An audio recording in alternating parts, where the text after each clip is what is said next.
The Data Engineering Show is brought to you by FIREBOLT, the cloud data warehouse for AI apps and low-latency analytics.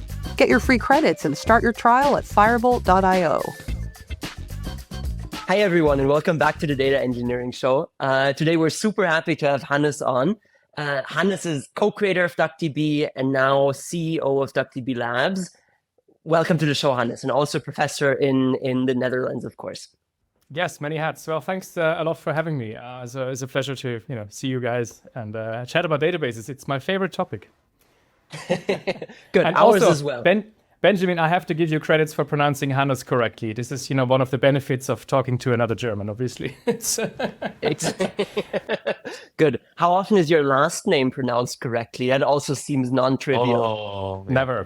Never. Okay. I should have just renamed myself to Hans Müller or whatever when I left the country, but such are the things that you learn afterwards. Nice. Yeah. So, look, I think most of our listeners will have heard of DuckDB, right? Like, you guys are everywhere. I think like the mind share you have is amazing. Do you still, for all of the listeners who haven't heard, kind of want to give like a 30-second rundown of what DuckDB is all about? Yes, happy to. So DuckDB is a universal data wrangling tool. That's kind of what we're saying now. It's, that's the first layer. Then you can unpack that a bit and say, okay, it's a relational data management system that speaks SQL, that is specifically designed to be doing well on analytical use cases, like large aggregations, like joins, these kind of things.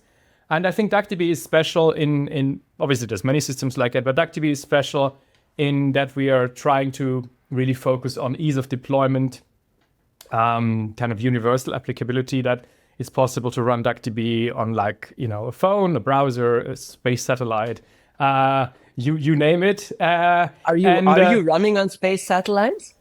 As far as we know, yes. We have been talking to various spacey people about this, but obviously, we don't have proof of it. We don't have telemetry. DuckDB is I also should mention that DuckDB is free and open source under the MIT license, and the company that I had, DuckDB Labs, is very unsuccessful in company terms. That's not true. It's doing okay, but we're not. But the project is doing extremely well. So it's downloaded like 10 million times each month. So yeah. Quite happy. When would I use DuckDB versus SQLite, for example, right? Which is also like in process, kind of standalone. Most people will know. SQLite is amazing, right? Like they are the world's most widely deployed database system for a reason. Also in space. I think it's confirmed that they are in space. Very much. Very much. Far ahead of you, Hannes. Far ahead of That's the threshold. This is the threshold. Yeah. Aviation apparently too. Like they have a big contract with Boeing, I'm told. But nice. The SQLite is an amazing system, but it is not meant for analytical queries, right? It's built for a transactional use case where you pull a single row, you update a single row, you append some rows. It's really not meant to run an aggregation on a billion rows. It can't. It's not parallelized. It has a weird type system that doesn't allow it to have efficient storage. Like it has everything lives in a giant B tree with rows in it. So there's just some limitations on what it can do. However, this is not a criticism of SQLite. It's just a different use case. And so we actually call ourselves sometimes the SQLite for analytics, because it's kind of explains the design or the original sort of, the design goal of DuckDB very well. They haven't changed the marketing in the DuckDB Labs since the beginning. Hey, it works. Consistency. Exactly. Like some things are. But since we got Hannes here, sometimes it feels like you drive a very small vehicle, right? Like they have a few seats and you're looking at people sitting there on those seats and everyone there is a giant. And tell us a bit about your history, right? Like where are you coming from and how everything came to be. I remember that I saw your project for the first time pre-COVID in Amsterdam, Sigmod. Professor Thomas Newman is bashing the database, showing you how slow it is, running heavy on some heavy predicate. And you guys are kind of defending it proudly. And there weren't like those millions of downloads and people wouldn't kind of think about DuckDB. Nobody knows SQLite actually. anymore, even though it's heavily used. But everyone knows DuckDB. I love SQLite, of course. But tell us kind of how it came to be. Yeah, happy to. So I'm originally from Germany. I grew up in Stuttgart. At some point, I moved to the Netherlands to do a postdoc at the CWI Database Architectures Group, which is a well-known research group in databases. They were quite early with columnar storage. I mean, Eldad, you of course know MongoDB well. So that's the system that came out of that group. And I was there as a postdoc, and I'm still there officially, but later on as a senior researcher. And within that research group, we were, Mark Glasfeld, who is not here today, but he's of course the second sort of creator of DuckDB. We started kind of, thinking about various sort of details of databases, like, how do we do like UDFs better? How do we deal with client server better? And that kind of spiraled. And at some point we thought, hang on, in order to get some of the things we thought were important really right, we need to actually start from scratch, which is never a good idea in databases, right? It's like one of these things people tell you to absolutely never do. We call it cost, $100 million and take 10 years. Or so. Like there's variations on those numbers, but you have heard those. Obviously, sometimes I leave without looking. It's one of the qualities. Maybe. So I thought, these old people, what do they know? Mark is absolutely brilliant. We can do this in 2 years. Obviously, it turned out that they might have been right. But so we started DuckDB in officially, I think the first commit in 2018 as a sort of new in-process analytical system. That was the first one. I think there's still no other one. And that sort of, we started hacking around on it. A year later, indeed, Eldad, that was Sigmod 2019, which we organized. And I can also tell everybody to never organize Sigmod or VLDB if you're listening. Just don't. I think in our audience, there's a very limited number of people who would ever organize Sigmod or VLDB. Let's extend this to any conference. But so we organized the Sigmod in Amsterdam that year. So we decided, hey, that's a great moment to open source DuckDB, and we had a demo at Sigmod, and we might have snuck some stickers into sponsorship bags without paying for it, but okay. You had the booth. You paid with your blood, organizing the conference, like blood, sweat, and tears. Yeah, this is true. This is very true. Like this was hell.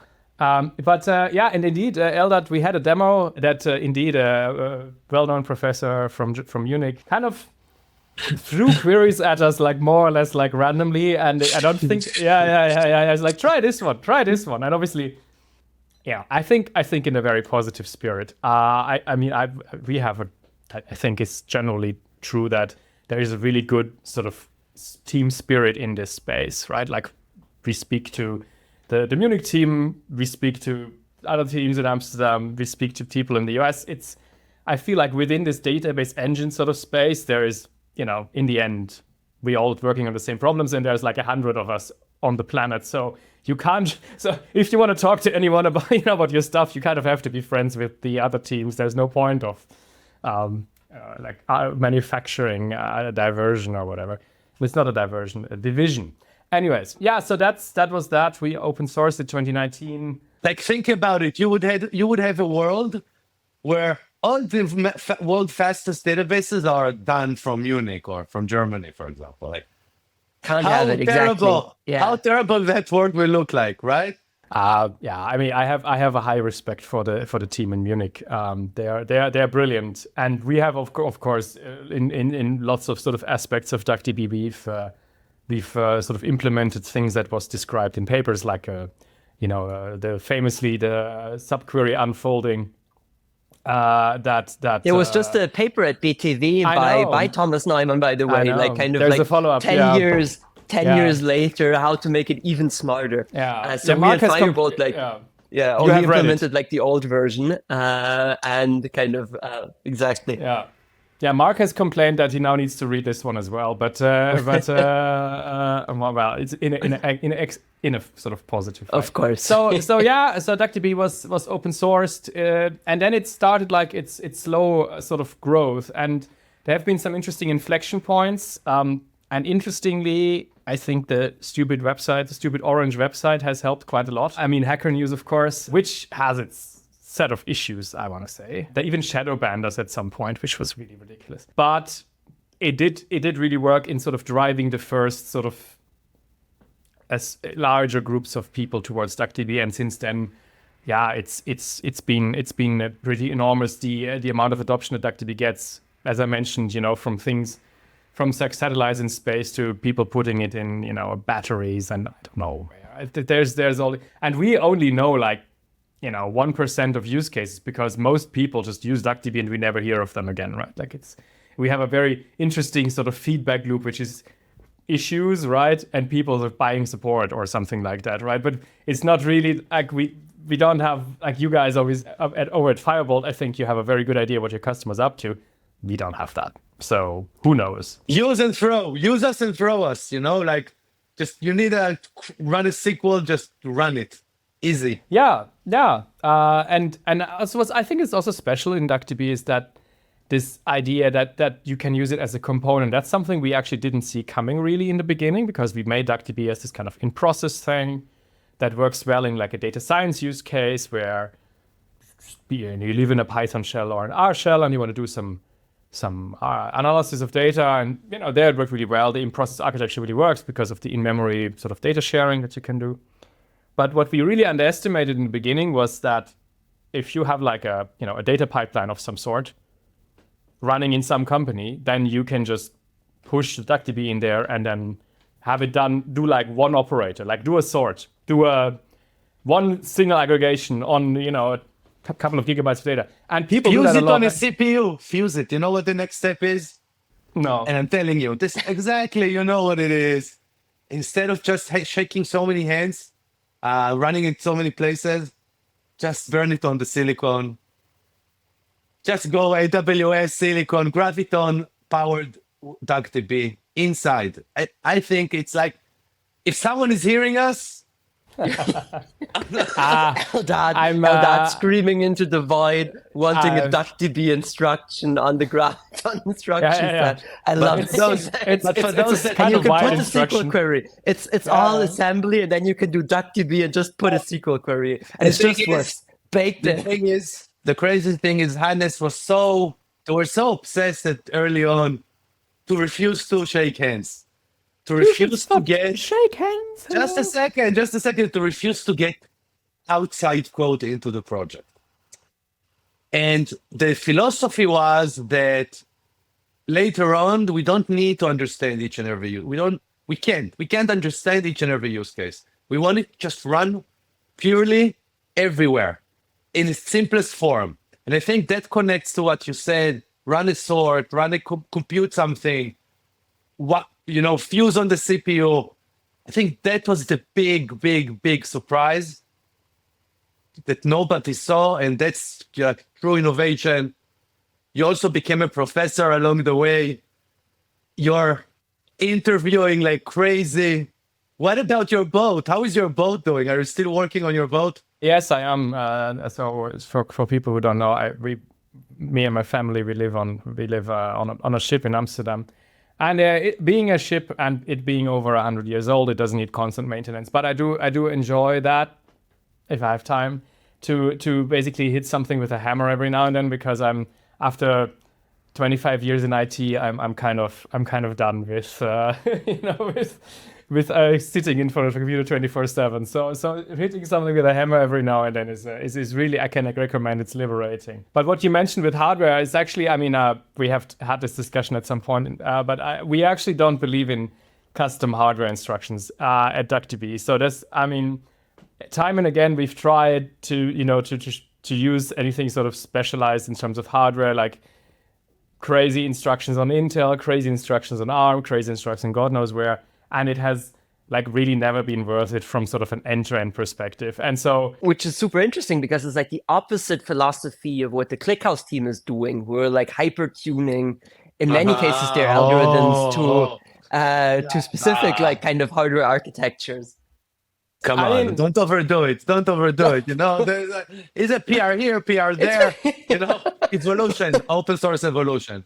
I think it's interesting. I mean, obviously the Clickers team is also here in Amsterdam, so we have to, we can meet on neutral territory. It's interesting. I think Clickers and other tools that are sort of pivoting more towards a SaaS sort of offering as a project, as a company, they have a much bigger interest, of course, in tuning for specific architectures because they are running on a specific architecture, like maybe other people. But that is a different incentive from us, where we say, hey, we really never ever want to get like killed by illegal instruction or anything like that, which even happened to NumPy a couple of months ago, right? Like where you think NumPy, right, of all things, managed to screw up their AVX integration in such a way that it would just not start on like a slightly older CPU.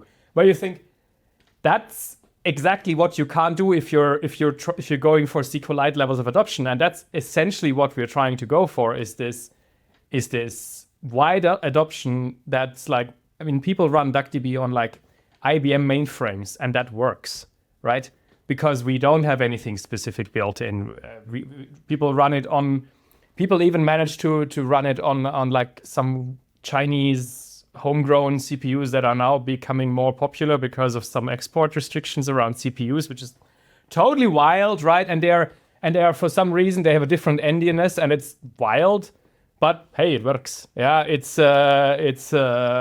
and that's a different goal from running a SaaS, right? It's an entirely different sort of target. It's more similar to making like Linux, where, you know, who knows what somebody glued together in their shed, and it should still run. Yeah, that's exactly the approach that we have. Yeah, which is like, and I think it's always super impressive in terms of just how focused you are on this. So we're, for example, like rebuilding our Parquet reader right now, and we obviously looked at what kind of people are doing, and then we saw, hey, the DuckDB team built their own Parquet reader from scratch, which is like an insane so okay, Hannes even built it from scratch, which is like a crazy undertaking, and all of us were like super impressed kind of here in the office, saying, wow, like crazy what lengths you guys are going to kind of keep the binary small, keep it portable, kind of keep it lightweight. I mean, can you tell you the story of the Parquet reader if you want? I'd love to hear the story. Showing the PR when they tried to convince you. I know the PR. I know the PR. Okay. Okay, so there's the Parquet is some interesting stories around that. So obviously we would have preferred not to build our own Parquet reader, okay? Like that would have been great. Because it's not like I like Parquet specifically as a format, as a philosophy. I mean, okay, I like the concept. I don't like the design choices. Ask me for Parquet rents. The logo. You don't like the logo. The logo, I don't care so much. I mean, obviously, as a son of an architect, I'm a big sort of Parquet floor snub, so that's okay. So we would have loved to not build our own, but the problem was there was simply no Parquet reader as a component that was available. So there was, at the time, a Parquet reader in C++ in Impala, but that was kind of deeply integrated into the Impala gigantic thing that also talk, you know, the Impala movement. Yeah, I mean, but this is generally how it happens, right? And then there was Parquet CPP, which would have been a great candidate, only that half a year before, the creator Uwe Korn from Germany, actually, he donated this reader to the Arrow project and managed to arrowfy it to the degree that you had to take the entire Arrow dependency in order to use the Parquet reader, which we were unwilling to do because Arrow CPP has, in my opinion, grown to like be out of control in terms of sort of what you know it should be. But that's my personal opinion. And then there was that was kind of it in terms of competent C++ Parquet readers. And yeah, so it was, you know, with a sort of very like it's like with a very annoyed sort of face that I started to implement this. And I mean, but at the same time, I do love encodings. Like how you put a table on into bits is one of my favorite questions. Like it's like this dimensionality reduction, right? You go from 2 dimensions to 1 dimension. How do you do this? Well, who knows, right? It depends. I think that's the management summary. It depends. And then Parquet is doing one particular thing. It's fairly compact encoding. And then, yeah, so that's how we ended up with one. Obviously, at this point, many other people have worked on it. Recently, Mark did a big refactor. I'm still sometimes patching it, but it is our own, I think. And, I have one more thing about the Parquet reader. And it actually turns out, in order to make a competent Parquet reader, you do need query execution. There's just no way around it. Because, like, the problem is if you want to do things like expressions for filter pushdown, for example, doing that without a database engine is extremely ugly because you need to somehow encode what the expressions are, what their semantics are. You have to still execute a filter. You still have to execute, if you want to do complex expressions, you have to have complex expression execution. You kind of still want some concept of parallelism, and this kind of balloons out of control. And so a Parquet reader that's competent has kind of no choice but to become a database engine. It's kind of an interesting sort of development. History is full with file formats that try to overtake the predicate pushdown from query engines. This is like the oldest battle in database history. And so for the listeners who don't understand, this is always about kind of how to process data, right? There is the right way, the one that's always been right. And then there is adventures and stuff that people try. So unless it's in a database, it shouldn't be there. And we are strong believers in that as well. And maybe to that, quick question for you, as you're also kind of channeling many students and researchers through your project, right? So for those who don't know, that project is evolving, not just because 2 people are committing, but really kind of cutting edge of database research is flowing into that project in various ways. How do you see AI blending into databases, right? Putting the commercialization aside, like let's put AI features aside. That's less interesting. But from an open source perspective. Yeah, I have to admit something. I see AI on the same level of idiocy as Bitcoin personally. Wow, that's so, a hot take. Slow motion. We put it on LinkedIn. Exactly. I mean, similar to Bitcoin having applications in stealing other people's money, AI has applications in, rendering funny pictures for my slides. Great. But these are kind of on the same level of usefulness, in my opinion. So I think it absolutely has no place in a database engine, to be quite honest with you, because it is okay. So question is, what could you possibly use AI for? I think the first thing that people tried was query optimization. That suffered from crazy overfitting and non-transferability. They claim they fixed this now. I don't believe. All fixed. Listen, okay. All of the researchers that have built a career on query optimization, they're out of a job. Okay. No, they're not out of a job. I'm happy that I'm happy that they have jobs. I'm just like saying I don't think it's a great idea. And I mean that's just my opinion. You sit with the bot. You take a kid, okay, and you let the kid, the 6-year-old, talk to the bot and ask the bot to move database knobs. and it works after 5 minutes, which is a long time. I know it doesn't fit any use case. Okay, still 5 minutes of hard work by a kid. Queries optimized. Wonderful. So that I don't see. Then what else are we going to use this for? We have learned indexing. Now that's even worse idea in my opinion. That's just approximating it's just a worse version of a clustered index B tree hash table. I don't care, but that's the reference, not having an index, right? And so I think that's the general issue with the papers that I have seen so far in that space is that they never compare with a component baseline, right? That's never going to be the state of the art. How do you think it's changing though, like the way people interact with databases, right? I think this is maybe the more interesting question, what also Eldad kind of was curious about. Okay, that is fair.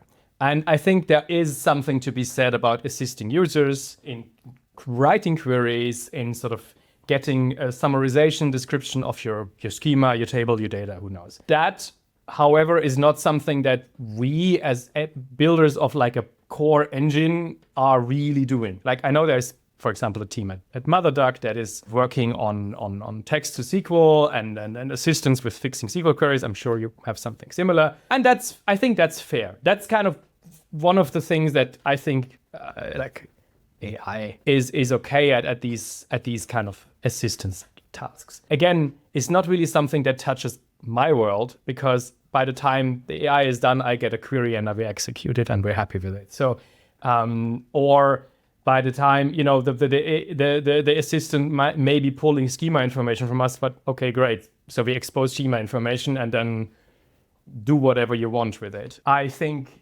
that's and so I don't really see core engines to benefit. I think another interesting question is, do software developers, for example, our software developers or your software developers, benefit from AI support? And I have personally noticed that my beloved CLion, I don't know what you're using CLion as well, but we use CLion, has started to be more, let's say, exuberant about the kind of suggestions that it makes. And that's AI, right? And I think that's nice. There are some things that are like, hey, it's like Clippy. Like, it looks like you're trying to write a for loop. Click here to write a for loop. And I'm like, great, Clippy. Thank you very much.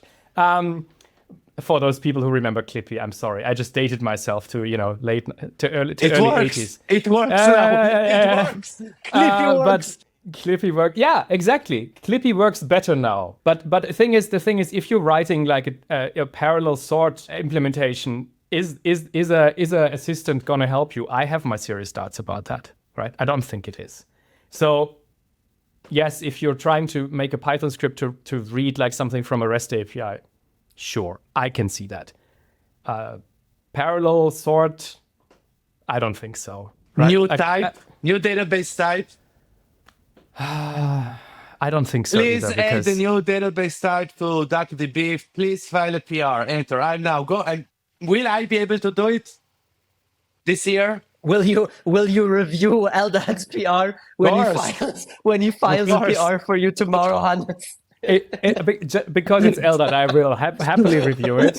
But maybe he shouldn't. This is shit. No. This is, by the way, something we do absolutely strive to be friendly to people on our issues and pull requests and discussions.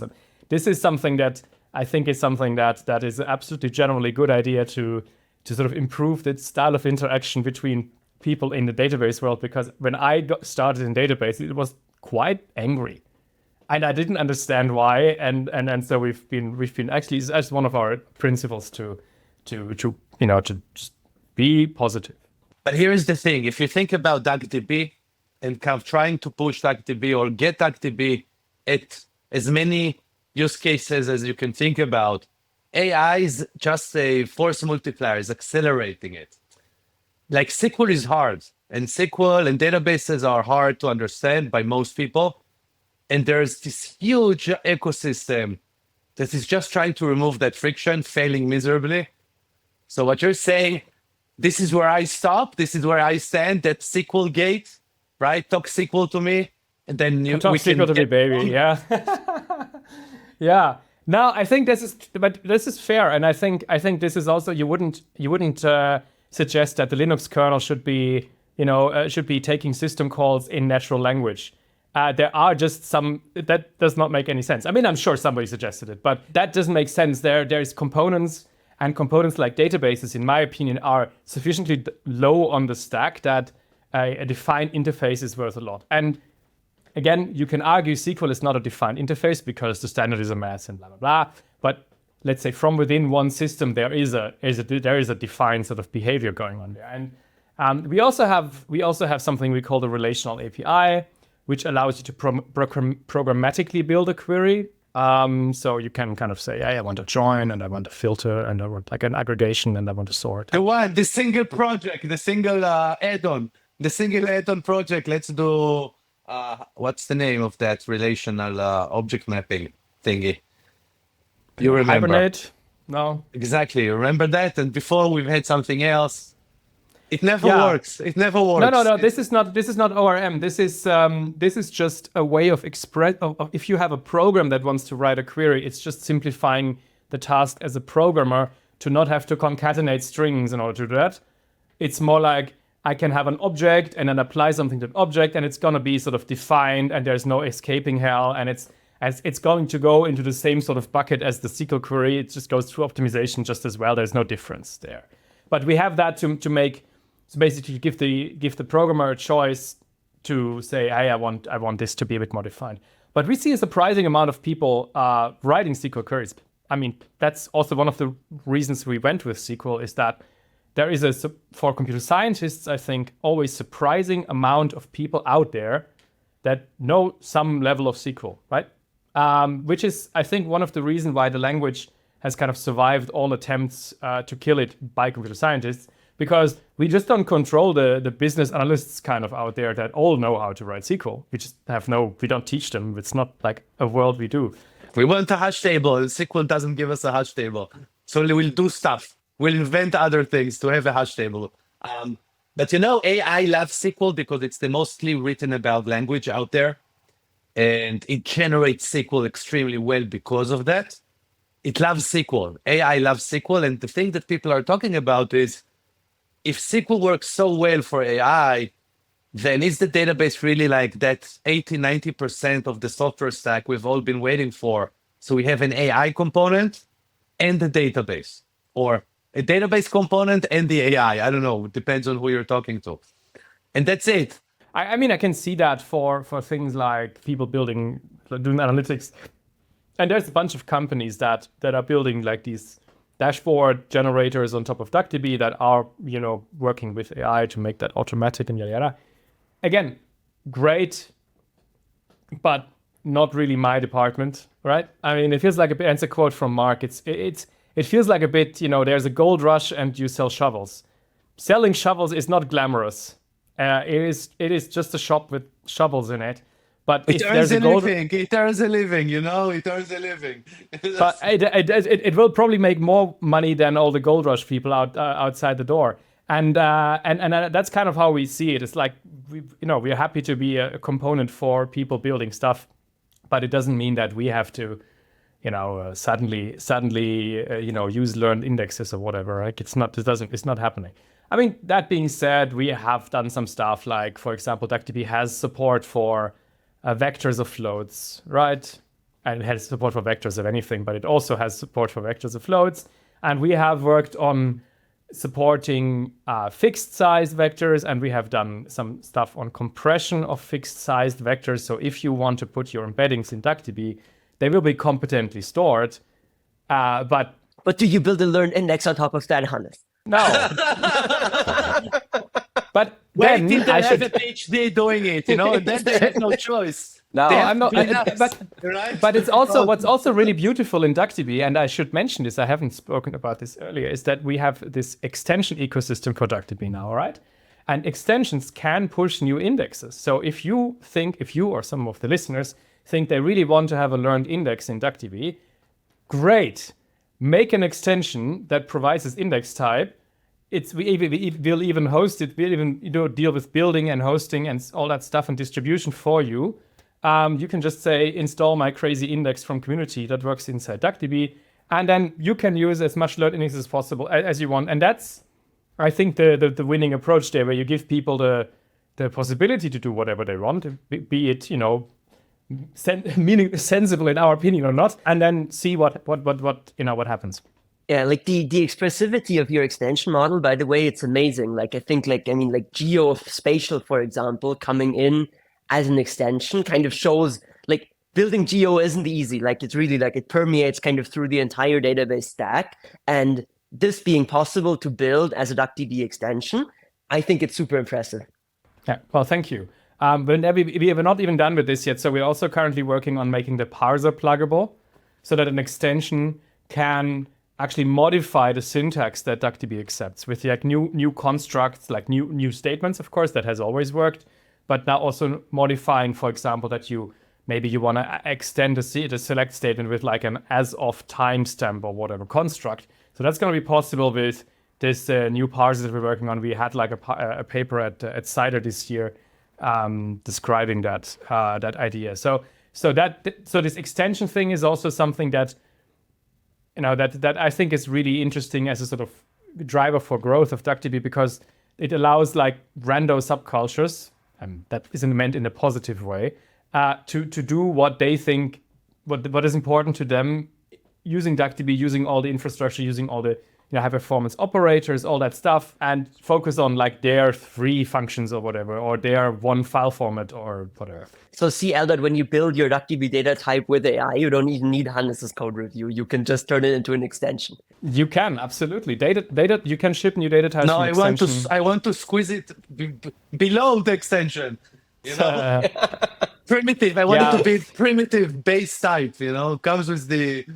But okay, I'll use an extension. It is what it is. It will be easier for the AI to do it, actually. Most likely, yes. I think the AI has issues with like 200,000 lines or so of context. I think that starts to get a bit, funky. Yeah. No, but I think it's really interesting. Sorry for the rant. I just. No, it's all good, and I love that we actually kind of went on to talk a bit about the extension model, because that's been something that also like, as a managed vendor, is like almost impossible to kind of replicate, because you can't, like, if you run it on your own device, right? It's okay if you like modify your plan and you don't have to worry so much about the actual code you're running. It's like, we can't just let kind of customers add a custom optimizer rule to FIREBOLT and like run it as part of our binary. It's like the security implications, among many other things, are like just kind of like a showstopper for that. So like whenever I look at a DuckDB extension, it's like just always amazing to see. Yeah, I mean, I think what you see in hosted solutions is like usually like these like UDF runner sort of host processes, right? Where you ship stuff back and forth to these processes, and then you run whatever you want, and if that thing blows up, that's like on the user. Right, but even that's there limited. It's not as limited. expressive, right? Like It I is can't modify the limited, parser, I can't add optimizer rules, kind of I can't add my own index type and so on. No, and I think that's also just that's just one of these things that you just can't do, right? Like I don't see any sort of SaaS thing allowing you to modify the code that's running to the degree. There's some interesting stuff that people have been doing with WASM, though. I mean, if you want to run UDFs, I feel like allowing a WASM has been sort of shown to be halfway decent to be sandboxed, right? So you could imagine doing that, and performance is not great, but it's okay-ish, much better than Python. So there are some sort of interesting developments, I think, from that front. Awesome. Cool. Hannes, any closing words from your side? Any message you have to our listeners? Anything you wanted to really chat about? Personally, I really like the sort of the golden age of databases that I think we're in, right? Like there has been sort of some dark ages between sort of in the 2000s and 2010s, and personally, as somebody who really likes tables and SQL, I'm quite happy, and I it's really great to see things like FIREBOLT or others to really be working on core engine stuff that hadn't happened for a while, and I'm really happy to see that. So are we. Absolutely. As database nerds, so are we. Thank you so much for being on, Hannes. It was a pleasure having you. I hope that soon you'll get confirmation that you're actually running in space. We'll check in with you in like a year or something. Thanks for joining the show. Thanks a lot for having me.